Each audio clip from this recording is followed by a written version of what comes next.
안녕하세요. 세상을 이롭게 하는 일에 관심 많은 승무원쌤 김용숙입니다.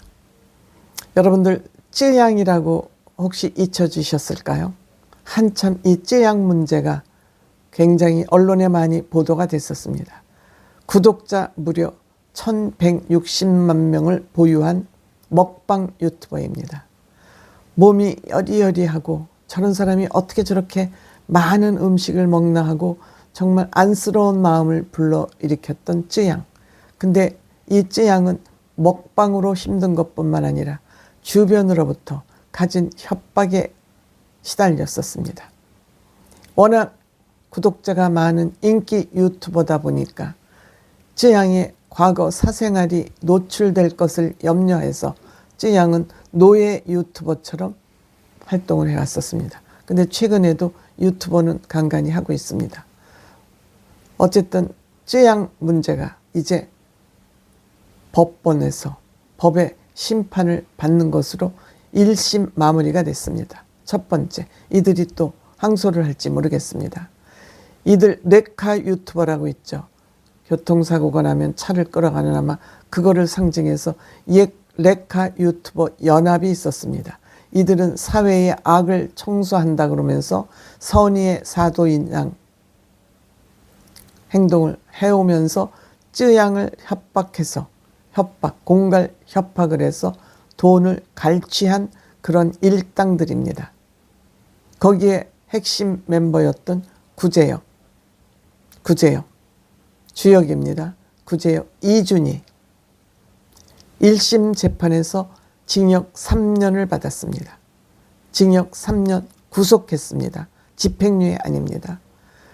1심에서 3년 구속이 된 것은 재판 과정에서 반성을 전혀 하지 않기 때문에 공갈 협박을 하면서도 여기에 대해서 반성을 하지 않고 있기 때문에 중형이 떨어진 것입니다. 여기에 또 카라큘라라고 있죠. 허웅이 나가서 인터뷰도 하고 했던 카라큘라 이세욱은 징역 1년 집행유예 3년 240시간 봉사 명령이 떨어졌습니다. 그 다음에 주작 감별사라는 정국진 징역 1년 집행유예 3년 사회봉사 160시간. 또 크로커다일 최이란이라는 사람은 벌금 50만원 500만원 이렇게 각자의 그 역할에 따라서 형을 받은 것입니다. 구제역은 쯔양한테 공갈 협박을 해서 5,500만 원을 갈취를 했습니다. 즉 먹방 촬영을 강요하고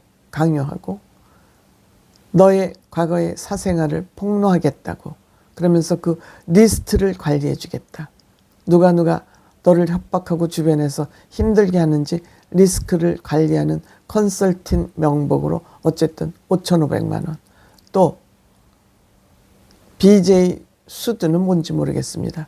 이 2,200만 원을 공갈로 갈취해간 혐의로 어쨌든 징역 3년을 받았습니다. 레카 4인방이 모두 유죄 판결을 받은 것입니다. 그런데 무엇보다 여기서 눈여겨볼 것은 쯔양의 전 남자친구 자살했습니다. 이런 조사가 압박을 가해하자 자살했습니다. 이 전 남친의 변호사를 하던 최모 변호사라는 이 인간, 변호사들이 요즘 이렇게 사기꾼 짓을 하고 있는 것입니다. 너의 과거의 사생활을 폭로하겠다고 협박을 하면서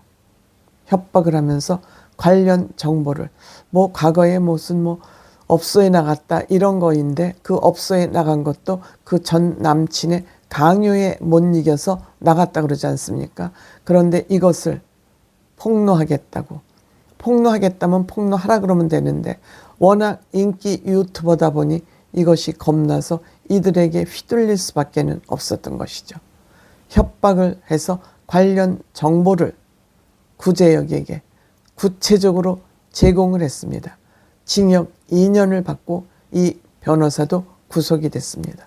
법률인으로서 법 전문가로서 법을 잘 알고 있다는 것을 이용해서 상대방을 협박한 것, 죄질이 나쁘다고 판단했던 것 같습니다.